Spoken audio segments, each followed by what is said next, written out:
Welcome to Search Talk Live with search engine optimization and marketing experts Robert O'Haver and Michelle Stinson-Ross. Powered by the Robert Palmer family of companies. All right. Welcome back to another episode of Search Talk Live. I'm your host, Robert O'Haver. Along with today, we have Michelle Stinson-Ross with us. How's it going, Michelle? Absolutely absurd, Robert. Absolutely absurd. What do you mean by that?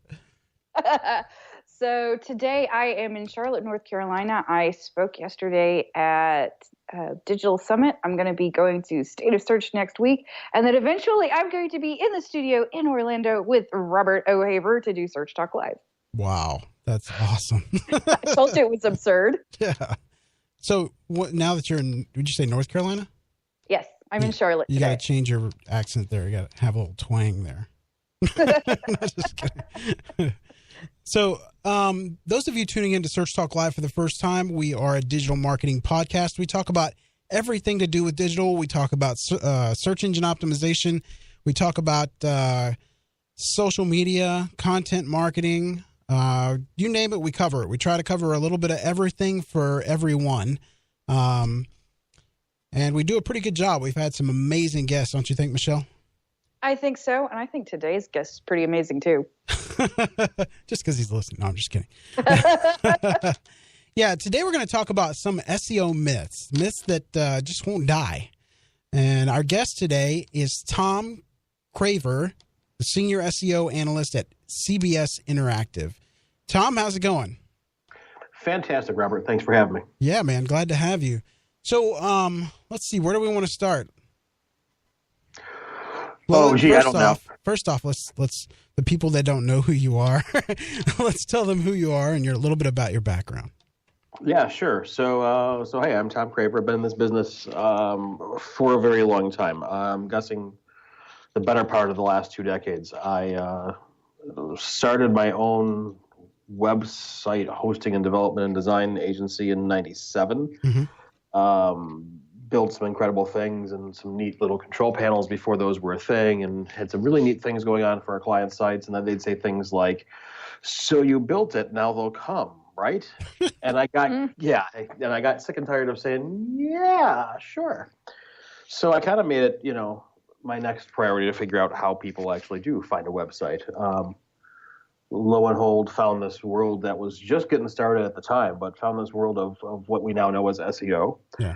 And kind of went from there. And over time, that went from how do you get people on site to, this new thing called Google, to, hey, look at the spam we can throw out here, to, that doesn't work anymore. Everybody dropped. And now what do we do to be sustainable? And eventually it was more than just, how to get people to the site. It's what are they doing once they're there, and why didn't they buy from me or convert or whatever my target was for them to do. And then figuring out optimization for conversions and that kind of stuff. So it's kind of, I've got this 360-degree view from like developer all the way through to integrated marketing campaigns and measuring that and making sure it all works. But I think always have stayed true to the search focus, especially along the technical side of things, with my my background of being developer and system administrator way back in the day. Wow, so you've kind of stepped up your game along the way. It's been a road traveled. Really has too. But it's really neat. They say things for a reason, right? But I mean, looking at server administrator side stuff, people say, redirect this, redirect that. I mean, a lot of SEOs or people who claim to be SEOs at least and say, I don't know how to make a redirect. I know I need one. Which I would think by now should be pretty straightforward, but that was like second nature to me. And doing creative rewrite rules to get around, things that people do wrong with their site, like too many URL parameters, that kind of stuff. Knowing all the under the hood stuff on a server side of things just made falling into SEO so much more easier and really ties all the ends together. It really truly does. Yeah. We come from a similar background. I mean, I feel sorry for people nowadays because so much is so automated or kind of like a WordPress where there's really nothing to doing, there's no manual process like there used to be. When we were doing it, we were down deep in the code and stuff like that, Oh, yeah. I remember being back at RIT where I used to hire, student employees and this one employee I had, her and I sat down and we basically wrote things that would do what jQuery UI does today effectively, right? I mean, we wrote the collapsible and the drag and drop stuff from scratch. And then all of a sudden jQuery UI came out and you had like, dot collapse this, go. It was like, great. It's kind of like, you think back to like, high school and college math, right? Where you'd have a concept and you like know that concept and you'd take like 3-4 weeks to learn it and you had that test and everyone was like, oh God, I finally passed it. And then the following week right after the test, the teacher would say like, okay, now here's the short way of doing all this. And you're like, are you kidding me? It's kind of like that. All these pieces of code that developed all around things, right. Just kind of made everybody's life easier. Right. Well, let's dive into it. Let's talk about some of these myths we have out there for SEO. Where do you want to start? The biggest one I see all the time, I think, is keywords. Just shove keywords in here. The meta tag keywords. That works, right? And it's funny to me that people still hear this. I mean, Google basically, all the search engines in general, not just Google, geared us as consumers to saying things like, oh, we'll just, do a search for vague word, and eventually, the search engine will find it. And that was true-ish for the most part. But they've all gone towards some semblance of natural language queries now, right? Especially Google. Think about things like how-to queries or find, I'm in New York, right? Find a good deli near me or find good cheesecake near me, right? Or a good pizza near me. And in the context of what you're typing in there. So, I mean, the fact that we don't have to search by keywords anymore and actually can throw a sentence in there and it will parse the English language, that's a novel thing. And people still think not only shoving a meta keywords tag, which hasn't been used for organic rankings in, 15, 16 years now. It's been that long. That's obviously a thing of the past. But, I mean, even still, spamming out your title tags with keyword, right.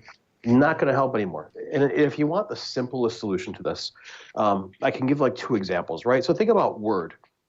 Those of us who have been using Word since, way back in the day when it was still like on Windows 3.1, they always had that red squiggly line that said this word is spelled wrong. And then eventually they had that green line that talked about grammar issues. And it wasn't always right, but it's gotten much better over the years. Right. And then think about the blue line that's out there now that understands things like your, and your, or there, and there, or some other like different grammatical concepts.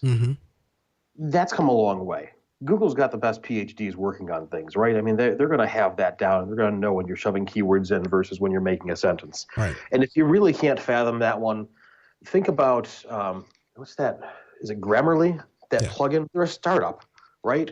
And they permeate your entire browser and basically do all those red, green, and blue lines that Word does for you on a startup's budget with, I'm not going to say they're any lesser of intelligence employees because they're certainly not. But I mean, again, Google's famous for having PhDs working all these different algorithms. Shoving keywords in somewhere, just not going to do it for you. They understand that now. And with what people are searching for and how the algorithm works as far as trying to understand what you've searched on before, where you are in the context of things that you've searched before too, just shoving a keyword in, not going to help at all whatsoever. No. So I think that's the biggest thing. Everybody keeps saying keyword this, keyword that. It's more than just shoving keywords in. Yeah. I mean, I couldn't imagine anybody reading your website, CBS, if it was just stuffed full of keywords, Well, they'd get absolutely no information. Well, of course. And don't get me wrong, people are still searching for news by keyword, right? Las Vegas shooting or, Hurricane Maria damage or something like that.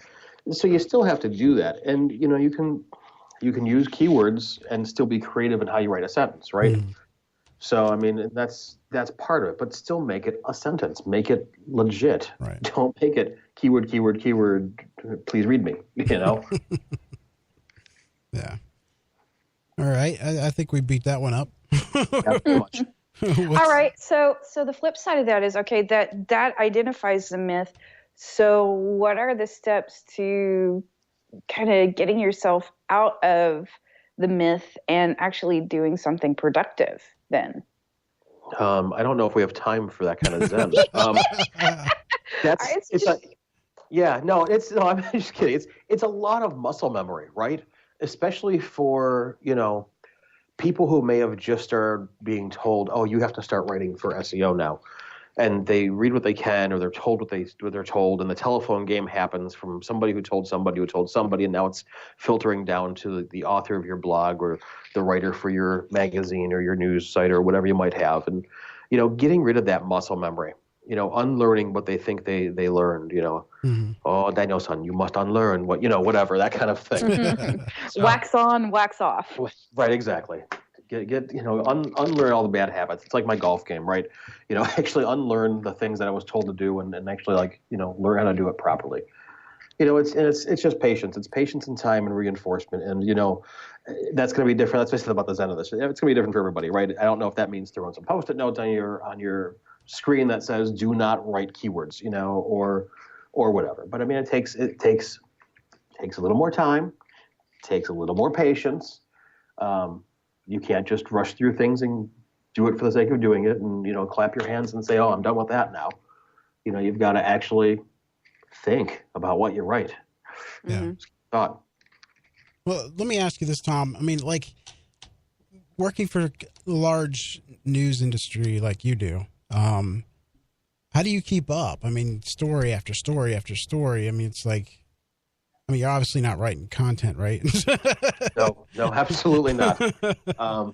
No, but I'm advising on headlines and URLs and, where to take a story or how certain topics are trending versus other topics. I mean, any given story can have so many rabbit holes you can go down, right? So, keeping up on it is, it's getting back to basics on some things, right? It's, writing a proper title, writing a proper, head, some subheads, and keeping on point, looking at what's trending, both in social media, since we know that does drive search, and in search trends, and watching that.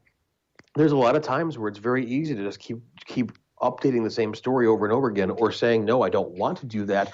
Let's start diving down these other angles that no one's thought about before. Well, and to be a quality content provider, you need to do that. I'm not saying don't do that, but you still need to somehow tie that back in. You need to have links going to your new content. You need to have your social teams promoting it properly. You need to have your network of influencers out there driving more links back to you, because, if we want to keep on this myth thing, one of the myths you hear is, well, link building doesn't work anymore. Everybody just bought them, so links are devalued. Well, yeah, the ones you buy are certainly devalued, and Google certainly knows how to look for those, and then they're good at some and they're bad at others, and I'm sure they'll get better over time with everything. But, a lot of that becomes, get the proper link channels coming back to you so you can build content around the sites and vary those keywords. Again, it's got to be natural.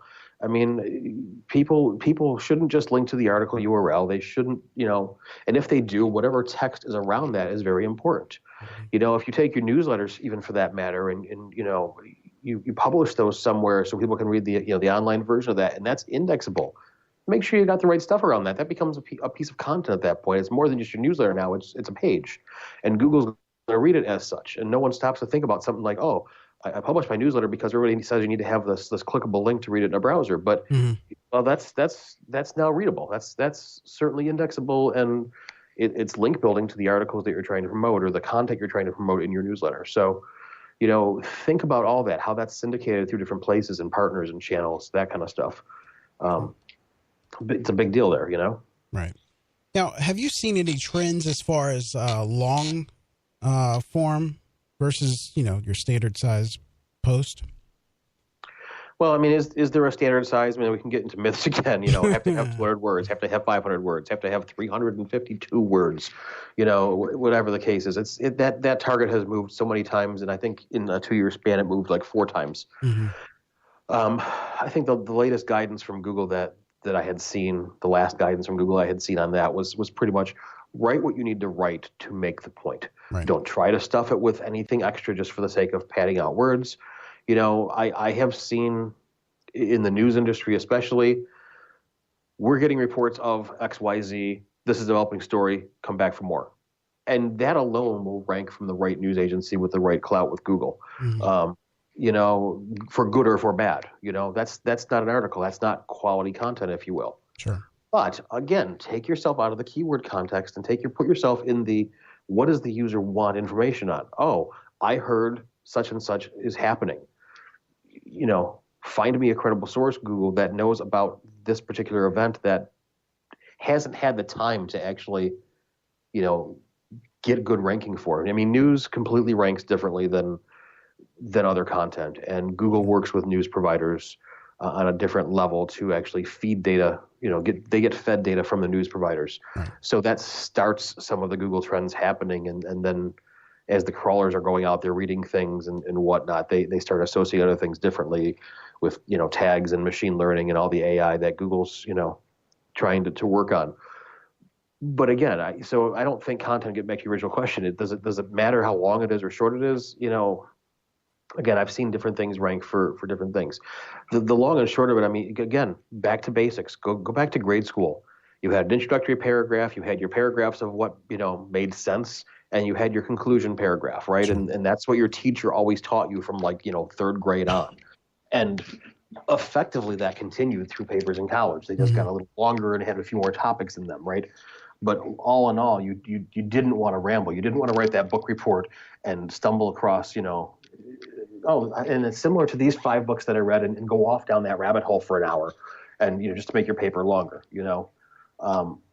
keep to your topics and keep them to the point. Remember, I think a big thing is that, let's throw another myth out there, right? So Google ranks my website. No, it doesn't. Google ranks pages. Google ranks pages, and as part of their mission, wants to organize those pages and wants to put them in some semblance of order, which almost rightfully so always is your site at large, but not necessarily. Again, think about things like news, or Apple had their big product release a few weeks ago. Google's got one coming out tomorrow for their new Pixel phone, right? So I mean, you have product pages and news pages and tech blogs that can all rank in that same categorical pot at that point. Sure. Not necessarily your site. It could just be that topic. So stick to topics, and however many words it takes to convey that topic, do it. If you've got tangential kind of stories or things to say along a particular topic, link out to it and raise up a second piece, whatever that piece is. It's a page, a blog post, an article, whatever. Write a different piece of content to go along with that. Group them together. As long as you're not grouping for the sake of links, you can still write a great quality overview article with, here's a product, here's where you buy it, here's reviews, here's this, that, and the other, and all those can be separate pieces, talking about the different angles of something like that. Hey, Tom, since you mentioned ranking, and this is one of the things that kind of still drives me nuts about it. Everybody wants to rank first. I want to be first on Google. And why? I keep asking people, why do you want to rank first for that on Google? I think we've gotten so enamored with ranking first that we really don't even understand why it is we need to rank first, if we need to rank first anymore. But we don't, and that's just it. And it's funny. It's vanity, right? It's. So I had a fantastic former boss and mentor and friend, still have him as a friend actually, who used to have a phrase, and this was how he taught his daughter growing up, and the phrase was, everybody has to be first. And it's funny, the older I got and the more I thought about that, it fits for everything. It fits for the guy who cut you off, out of the parking lot the other day. It fits for, any rude person that you've met pretty much who just, why did you do that? Well, I wanted to get first in line, or I wanted to whatever, or, I don't want to wait for whatever. Well, neither do I, but everybody's got to be first. And that applies here to SEO as well, right? And the answer is no, you don't have to be first. Eric Ng actually does a really great, he's got a great analysis. His team is great with deep research, and they talk about how to get that coveted info box, right? That big white box that gives you an answer to a question before you even see any of those 10 blue links. And you'd think, okay, the first result is always going to be the info box, and it's not. It is a lot of the times. It's one of the time. In fact, I think over half the time it's one of the top 3. But it's certainly not always the first. And in fact, he had data that said even going out to page 10, there's some arbitrary site that happens to be on page 10 a fraction of percentage of the time and gets an info box. And it's like, that's a first ranking, but you don't actually rank first. You just get an info box because for some reason, for whatever the particular query was the user typed in, your site might seem to match the best on that. There's been data throughout the years that had shown too that, 1, 2, and 3 are great. And now that the top is getting more full and our screens are getting wider and less taller, 1, 2, and 3 results might not even be above the fold before you have to scroll to see it. And so then there's some thought, and there was some data back in the day behind it that, results 8, 9, and 10 at the very bottom, when you get to the bottom of the page, if you didn't see what you wanted the first few, actually get eyes lingering on them longer because people get caught up in that whole Google, page scheme there. But you're sitting there looking at 9 and 10 while you're doing that. And there's some thoughts that those clicks actually go up a little higher once you get to 10 because, you just kind of sit down there, especially if you're, brain farting out there on whatever it is, and you just have a senior moment or whatever you want to call it, and you're sitting there going, what was I doing? You kind of sit at the bottom of the page there. So, I mean, you have to be first? Absolutely not. In my business, I'm in news. While top ranking is great, a lot of times that top ranking is under the fold because I might have an info box and then 3 little news boxes with the top stories, which are pulled from the news algorithm, which are completely different than organic rankings.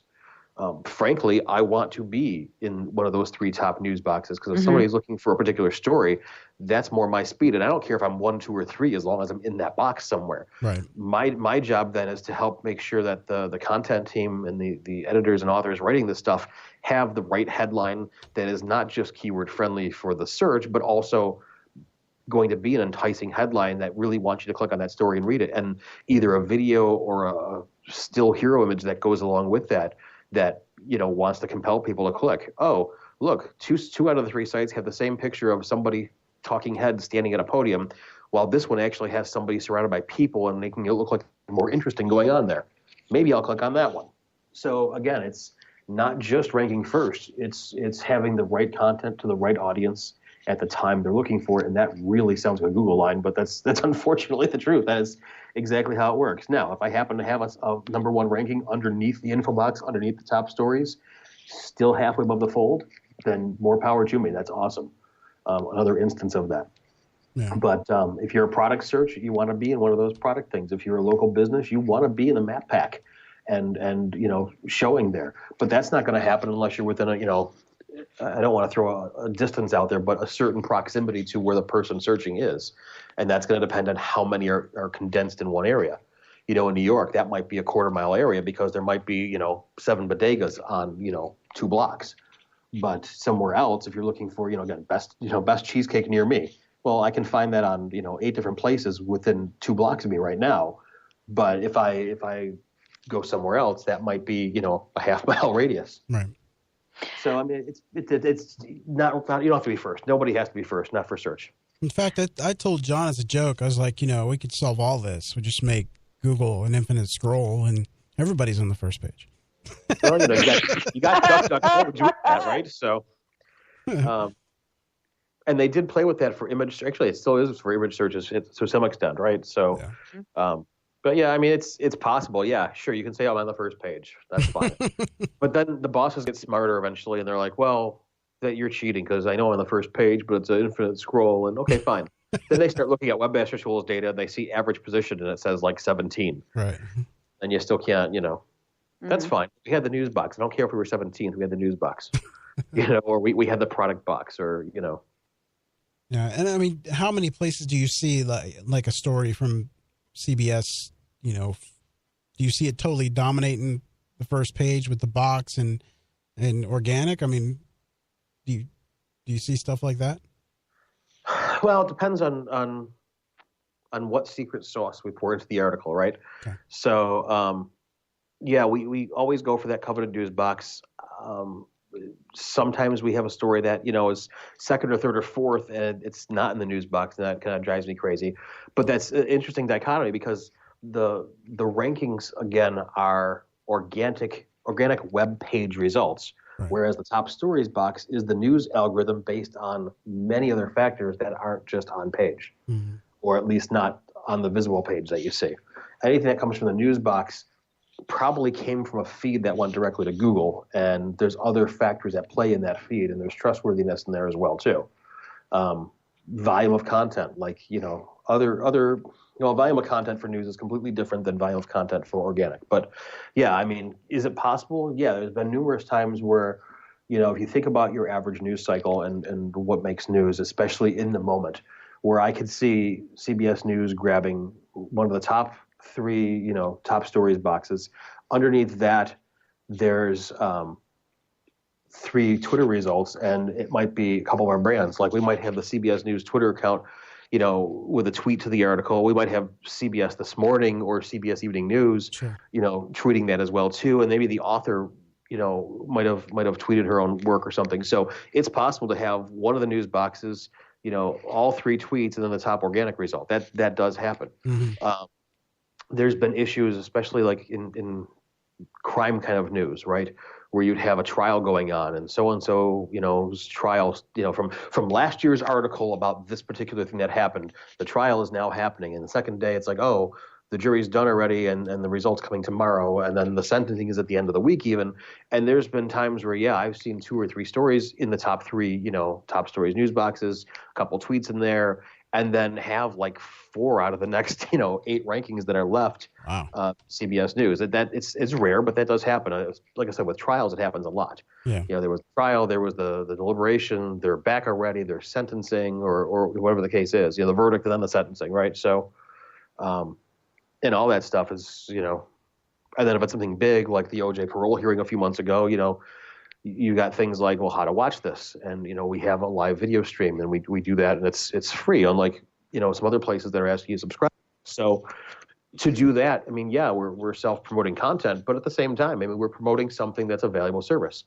People are asking, how do I watch XYZ? Well, here's how. We're going to have a live blog. We're going to have coverage here. We're going to have a stream here, and or go to this address in this remote state and go watch it for yourself, kind of thing. But it's quality content. It's delivering, again, what people are asking for at the time they're asking about it, and it's the best result. Our how to watch pieces are very short. If they're 300 words, I'd be surprised sometimes.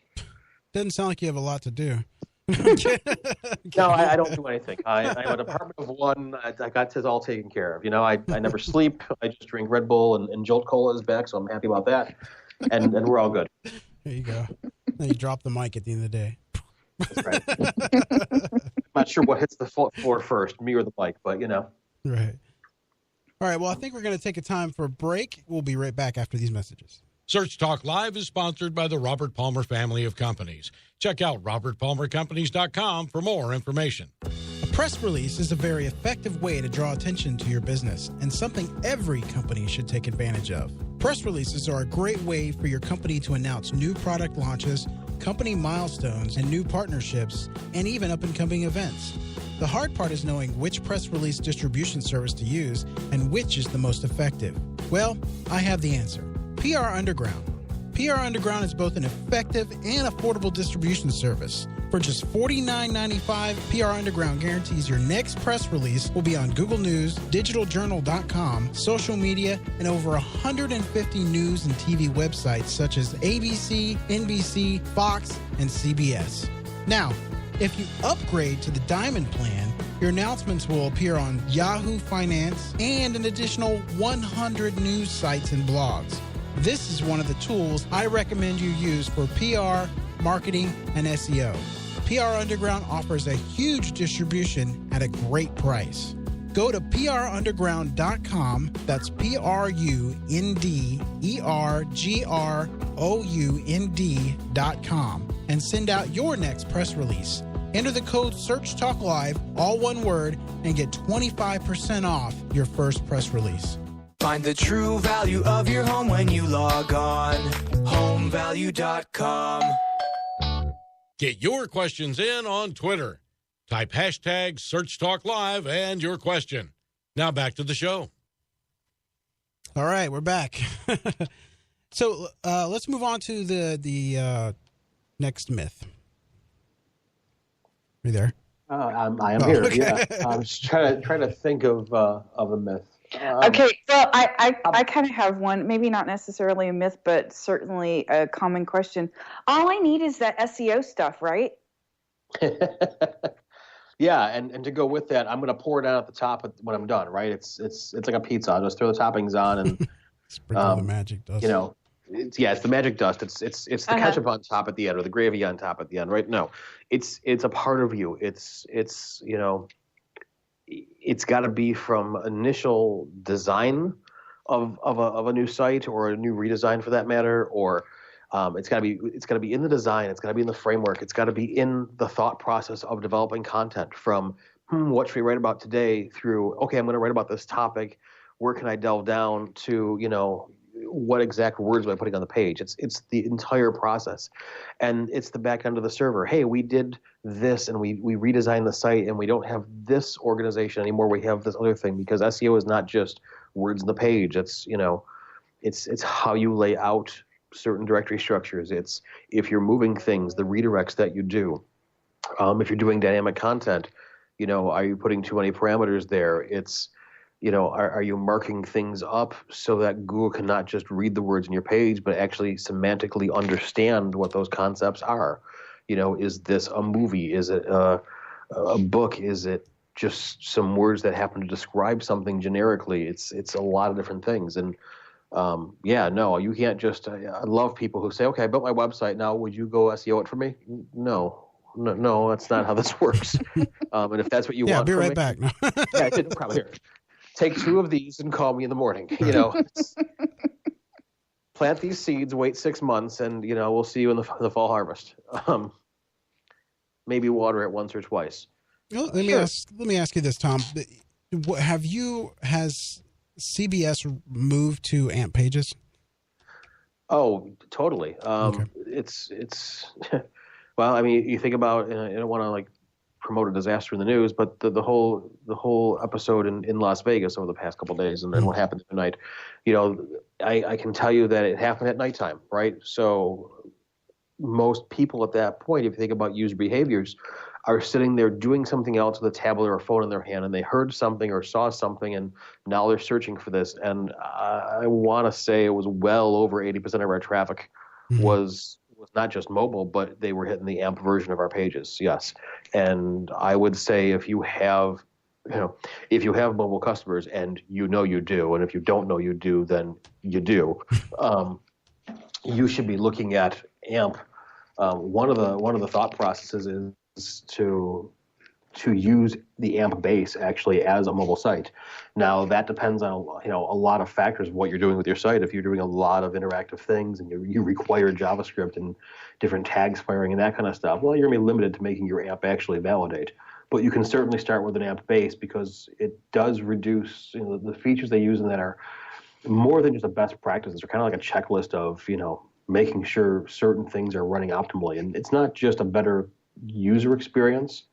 It's certainly leaner, thinner code, and Google will want to rank that better. It's funny because they said the same thing about AMP that they say about schema.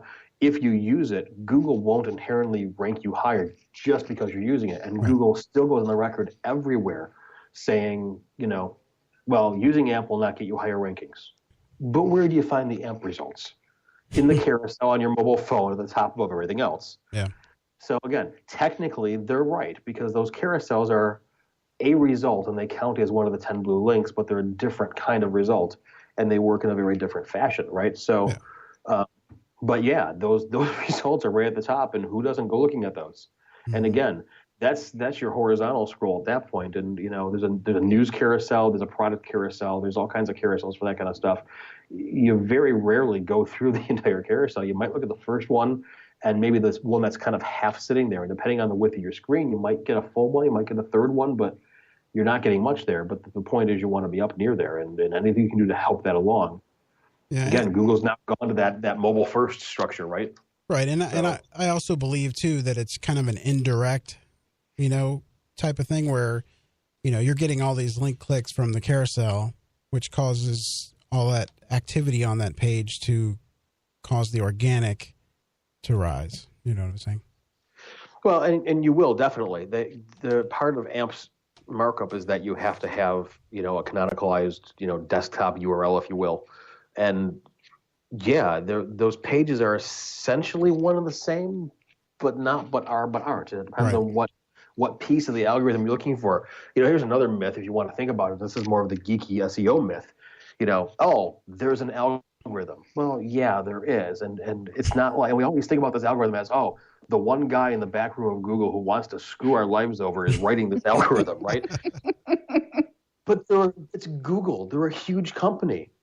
There are 10,000 ranking factors, and each one of those ranking factors has, in some cases, thousands or tens of thousands of subtle nuances within that one signal. Mm-hmm. Google said this numerous times. In fact, I remember a really neat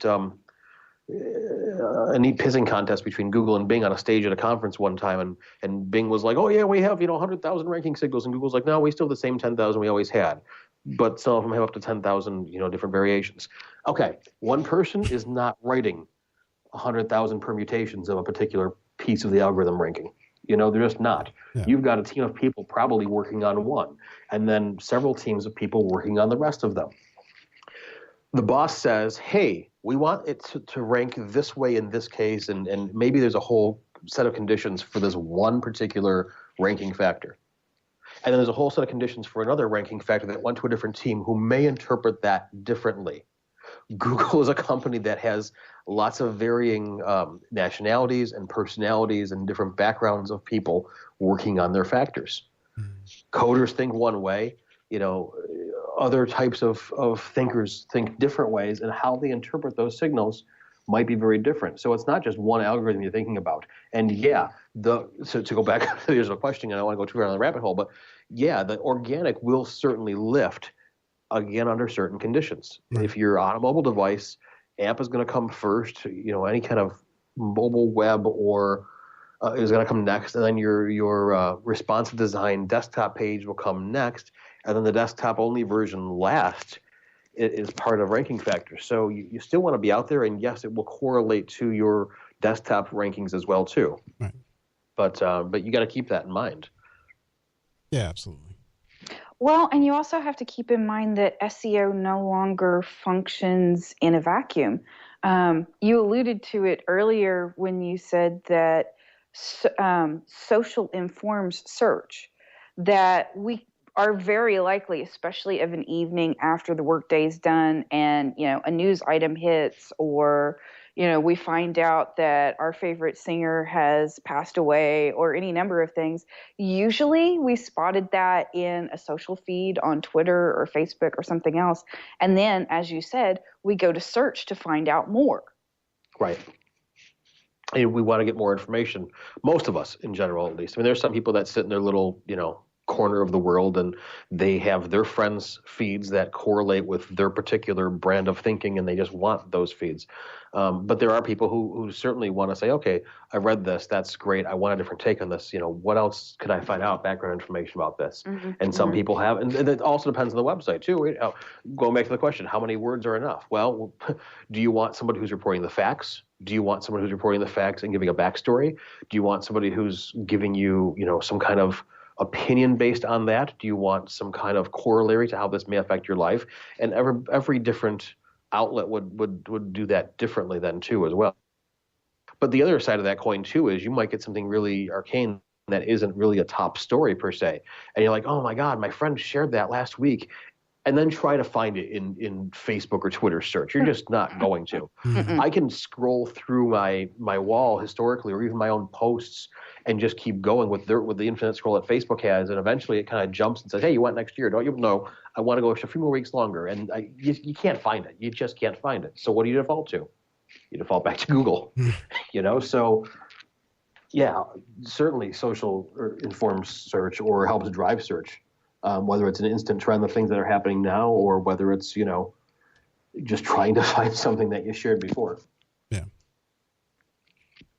So no silos, break them down right now. Stop it. Absolutely. Everybody works together, and this kind of actually touches into the just put the SEO on top and we're done, right? No, this is baked in from your product managers to your, site design architecture, to your designer, to the people writing the content, to the people proofing the content. I mean, everybody has to work in a team, the analytics team, if you're typing, doing a new page type, or if you're doing, some kind of new section, make sure the analytics team, who is sometimes a different department depending on how big your organization is, make sure they know what's going on. Are they prepared to measure this new type of widget you're putting into your page, this dynamic content you might be putting in your page, or this new directory structure, or whatever? Do you have certain segments based on, well, our products were here at one point, now we're moving them, and they might have a segment to measure how well product pages are performing that's based on an old directory structure, So SEO, and how things rank and are discovered, and you measure all that, really permeates every level of your department, your organization. I mean, and for somebody like us in news, that permeates legal as well. Well, this is what people are searching for, but you can't use that word or certain standards that you might have. I mean, I'll go back to like in January, just or early February, whatever it was, Trump gave his speech that would normally be called the State of the Union. But a first-year president doesn't give a State of the Union, because technically a new president wouldn't know that. That's just not what it's called. Right. They give a joint address to Congress because the invitation is extended every year around the same time, but it's not a State of the Union until the following year. But every single person is searching for State of the Union. Well, there isn't one this year. Sure there is. He's not giving a State of the Union. He might be talking about the State of the Union, lowercase, but he's not giving the State of the Union address, that kind of thing.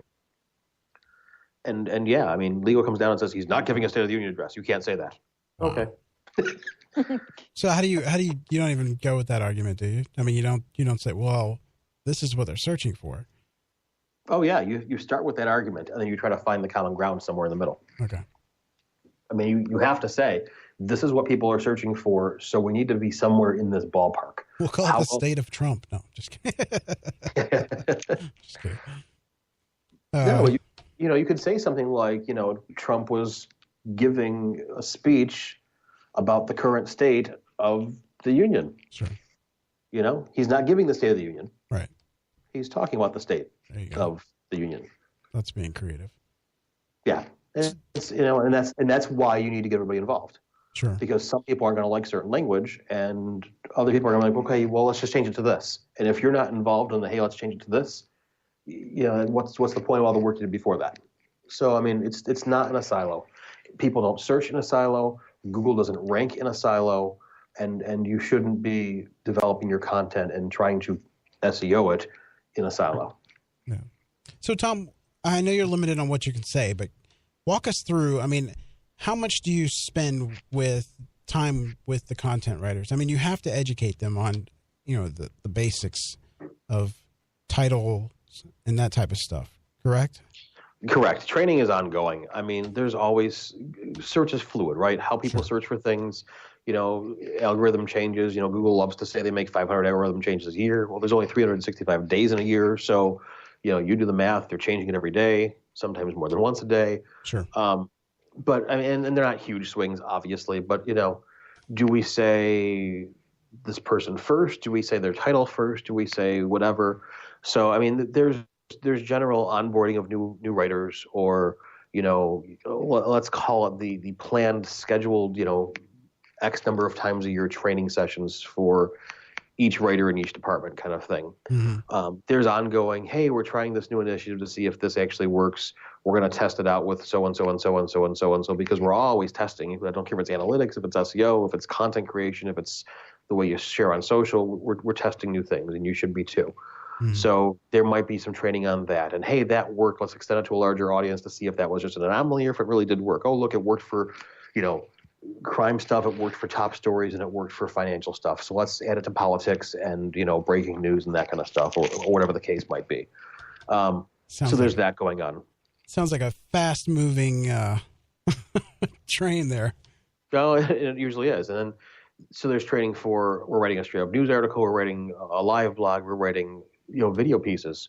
Is this static video? Is this live video? Is it, is there a gallery going on with it? Is it a media post? Is it, what kind of content are we writing? And here's the best ways of doing that. Is it, celebrity death just occurred, or is it ongoing natural disaster that's going to be in the news cycle for 3 days? And so there's a lot of different ways of doing that trying to stick with the same people, but when you have somebody new, making sure they're trained up and they know how to do it, make sure the handoffs are good between people, between shifts, that kind of stuff. But yeah, no, it's general education and then self-sufficiency, right? I can't sit there and, work with everybody and say, okay, you're writing a story on this. Oh, and you got to get it out in the next 30 seconds because we want to be, we want to be first, right? Everybody wants to be first. So, so you go through and you try to teach people to be self-sufficient. Here's how you find, the right trending topics. Here's how you find the right tags to use for news. Right. Here's how you try, whatever. But so it's ongoing. It's never ending. Sure. And then of course you've got the muscle memory challenge, right? Mm-hmm. So, but we've always done it this way. Yes, I know you have. So try it this way now. Oh, that really worked. And then 2 weeks later, a similar situation. Oh, I did it this way because that's what we always did. No, try it this way. Remember we tried. Oh yeah, I think I do remember that. And if it's not few and if it's few and far between, that muscle memory is harder to decompose. But it's ongoing. It's never ending. I don't want to say it's a chore or whatever. It's a labor of love. I mean, it really, really is. I still love everything about my job, which is a unique position to be in. Yeah, it sounds amazing. I mean, you're creating. You're optimizing for something that didn't exist, maybe 24 hours ago or 24 hours earlier. I'm saying, like a new story. Absolutely. And that's actually when I first got here, it was kind of like this kind of flips everything I've ever known about SEO right on its head, right? Because I'd consult to a client and it might be, hey, we want to rank for widgets in city XYZ or red widgets or blue widgets or whatever. And so I could go back in time and look, okay, over the past 5 years, insert keyword research tool here says that these phrases rank and seasonally it might be this and into this season it might be that, but here's what we use and we can write different content and, find old places that people link to us and we'll build links that way. And slowly over time, we start to see a lift and eventually we get there. Mm-hmm. And then keeping that position through, best practices and that kind of stuff. Well, now it's, holy crap, such and such just happened. And what are people going to search for? I don't know. Let me go read everybody's mind, let me get the crystal ball out. And that is essentially what it is. But I mean, there's patterns you can look at from previous things. I mean, sure. We had three major hurricanes in a row. Well, after the first one, second one hit, and we're like, okay, well, this worked the last time, this worked the last time. And by the time the third one hit, we're like, okay, we're writing this, we're writing this, we're writing this. This one worked a lot the last time, but it didn't the time before that or whatever. And you learn and you grow and you challenge yourself. But yeah, it's exactly what it is. I want to rank for something nobody's searching for, and I want to rank for it yesterday, and I don't really care about tomorrow. So it becomes an interesting challenge, but it's a lot of fun. I asked you this off the air, but I was like, how do you unplug, man? It's like I don't. I truly don't. It's a 24-hour news cycle. Actually, it's really funny. The overnight guy on the desk tried to call me literally Sunday night, Monday night. I can't remember what night it was. And I got an email from him in the middle of the night saying, I tried to call you, but you didn't answer. I thought you said I could call you. I'm like, okay. I was actually sleeping, and for a change, I didn't hear the phone, and I actually slept soundly through it. So, yeah, no, it's, whatever. Go for a walk. I live in the city, so find a park, go for a walk, throw some headphones on, close your eyes, sit in a fetal position and rock back and forth. No. Cry. That's the job done. Yeah. All right. Well, I mean, we've covered pretty much that. We don't have a lot of time to cover schema, but if you would say the most important things we could cover in schema, what would it be? I know Michelle's going to laugh when I say this, but tag all the things, right? Anything you can possibly tag, do it. Go, if you're not familiar with schema, go to schema.org. Find everything you can on schema and do it. Don't spam Google with it because there are schema penalties. They were by the time the first year of schema had rolled out, there was already starting to be penalties. And then by the time the second year it was out and there was more schema tags you could use, people were already getting majorly penalized for it. Mm-hmm. Things that are universal. Web page is a schema type, and you can put things like breadcrumbs in there and action items like click this link or view this video or that kind of stuff. There's video schema. There's blog schema. There's article schema. There's product schema, and each one of these things has different things it requires. For example, products don't require, but really highly suggest and will yell at you if you don't have an offer, and if you don't have some kind of price offers your price point in there, right? Some need descriptions, some need images, some don't. Know the pieces that are required. Use the Google testing tool. It's the structured data testing tool. If you search for those 4 words, you'll find it. It's part of the developer's site. Go grab that. Test your code against that. If you're writing it manually, you're writing it manually. If you're using a plugin for WordPress or whatever your CMS might be, just make sure it works properly. Yeah. A lot of these things put code right in the page, and now you're starting to see things like, oh, my page is getting really large and overbloated with code. Well, then that's a problem. Be mindful of that. There's some products out there that, and Google certainly recommends and allows this. You can have your schema in an external file, just like your CSS or your JavaScript. So, do that. But don't just, again, it's one of those things that feels like, oh, this is the part of SEO I can sprinkle on top, right? And yes, you kind of can. But how does that help you grow in the future? And how does that help you sustain what you're starting when you start using schema? Mm-hmm. So, reviews have always been incredibly huge. And to the point where they got spammed really quickly, and Google changed the rules on how they work. And I'll be very honest, I'm not 100% of the latest rules on the reviews, but the last I saw guidance from Google was they had to originate on your site. You couldn't just say arbitrarily, oh yeah, well, such and such a place has 500 reviews for us and it averages 4.3 stars, and here I'm just going to throw this code on there because some other website has that. You either have to dynamically include that in there, or you've got to have, reviews actually originate on your site where you can link back to your site there. Right. So that kind of stuff. But I mean, again, it's the difference between I just threw this word on the page 1,000 times because that's what, keyword stuffing is all about, versus, and it knows that, right? So I'll use the example of Hammer. Hammer could be a tool. It could be the museum out in California. It could be a bowling ball company. It could be the old singer, of which all of those but the museum are tools. But still, it could be almost anything, and it could be a different color, a different size. I mean, how many different types of hammers are there?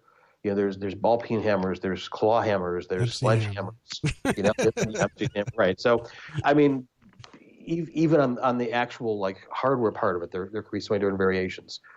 Just throwing the word over and over and over again could be misleading. It could be a verb for that matter, right? I'm hammering this point home, left, right, and center. That kind of thing. So you need to be able to help Google understand. Right. We love to joke in the media and in general, right, about our Google overlords, and they're coming to learn all the things about us, right? So, we can joke about all we want, but that's actually what they're trying to do. And this is one more of those steps that helps them organize data by understanding it from a semantic level and how things relate to other things. A movie has ratings, and it has a director, and it has actors, and it has writers. And those people, have different things of their own. So this actor has several movies associated with them. They might also have director credits. They might also have writing credits. They might also have guest appearances as an actor, or as themselves, or as a different character or whatever. So, and the tangled web, not to confuse the two words, of how those objects of people connect to different things in the world, makes a big difference. Absolutely. Well, we got about 3 minutes left. No? Oh, okay. So we're not going to be able to go through as much as I wanted to with this schema, but actionable item, something you want tattooed that you would say that we covered that would be the most important, and you can make a tattoo out of it. I would love to throw my Baz Luhrmann on there and say wear sunscreen in a way of saying like, use schema. Yeah. But really, I think more importantly is make sure SEO is not in a silo. I think, make sure that you are, if you are in charge of SEO for your organization, make sure you do what it takes to outreach to everybody else that's involved in that, because not only you'll get met with whatever resistance you get met with initially. in the long run, that will pay dividends multiple times over.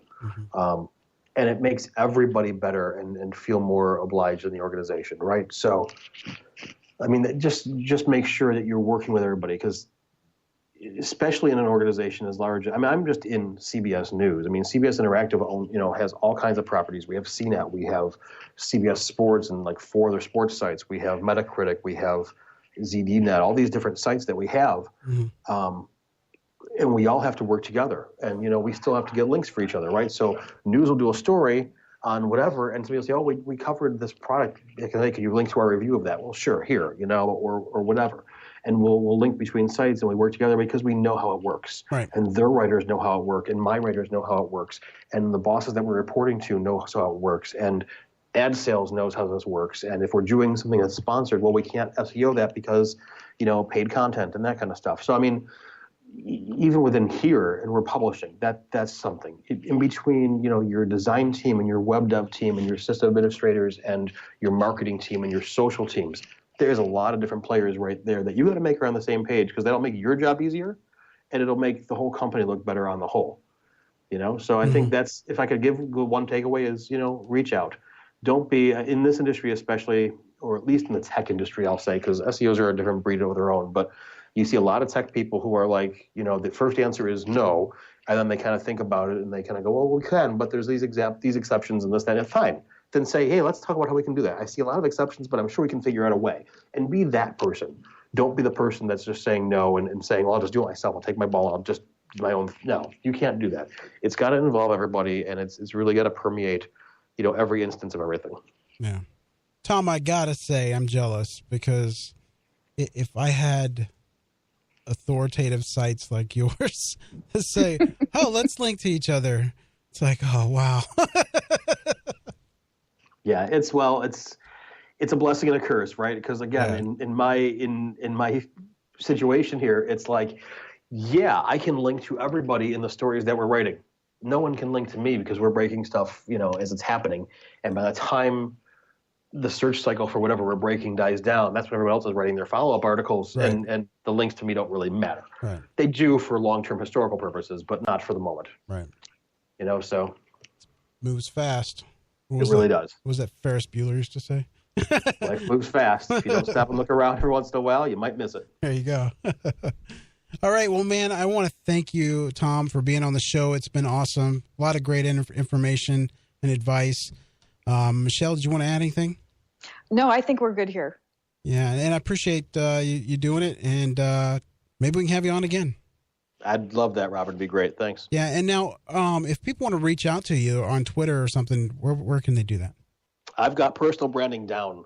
I'm Thom Craver everywhere. It's Tom with an H, THOM CRAVER, at Thom Craver on Facebook, LinkedIn, ThomCraver.com, LearnWithTom.com if you want to learn some analytics from me. But yeah, I'm everywhere like that.